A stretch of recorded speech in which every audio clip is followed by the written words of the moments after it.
ओम शांति। दाता बनो, भरपूरता पाओ।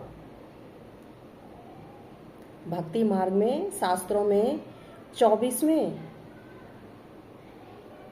अवतार में 52 अवतार को दिखाया गया है, जिसमें राजा बलि से दान लेने के लिए भगवान विष्णु 52 अवतार लेके आए थे।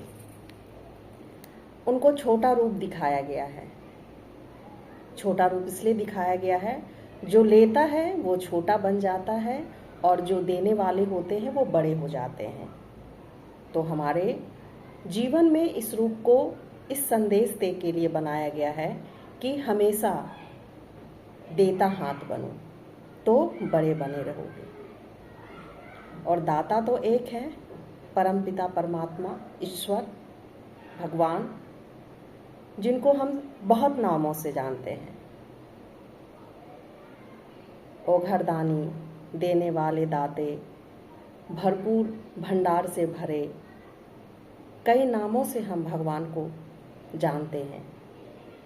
और उनके घर में तो भंडारा भरा रहता है और वो सिर्फ देना जानते हैं। अगर वो कुछ लेते भी हैं तो उनका लेना भी देना ही कहलाता है। अगर वो पुराने संस्कार लेते हैं, पुराना शरीर लेते हैं, तो उसके बदले हमें नया संस्कार आता है। हम नए शरीर में जन्म लेते हैं। ईश्वर सिर्फ देना जानते हैं और कहते हैं भगवान कि तुम मुझे अपने पुराने संस्कार दे दो, अपने अवगुण दे दो, तो उसके बदले मैं तुम्हें कंचन काया, शीतलता, शांत मन, शुद्ध मन तुम्हें मैं प्रदान करूँगा। इसलिए हमेशा देने की सोचें और देता हाथ हमेशा भरा रहता है, भरपूर रहता है। एक लकड़हारा था, वो लकड़ी काटता और अपना गुजारा करता था, परंतु वह अपने जीवन से उब गया था। वो एक साधु के पास गया और कहता है कि भगवान से मेरा संदेश कहना कि मुझे ऐसा जीवन क्यों दिया है कि मैं एक दिन खाता हूँ तो दूसरे दिन भूखा रह जाता हूँ।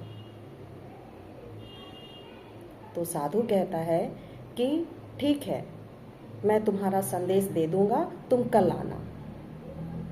लकड़हारा चला जाता है और दूसरे दिन वापस आता है तो कहता है कि तुम्हारे लिए 10 दिन शेष रह गए हैं जीवन के, और परमात्मा ने तुम्हें ये 10 बोरी अनाज दिए हैं जो तुम्हारे भाग्य का है।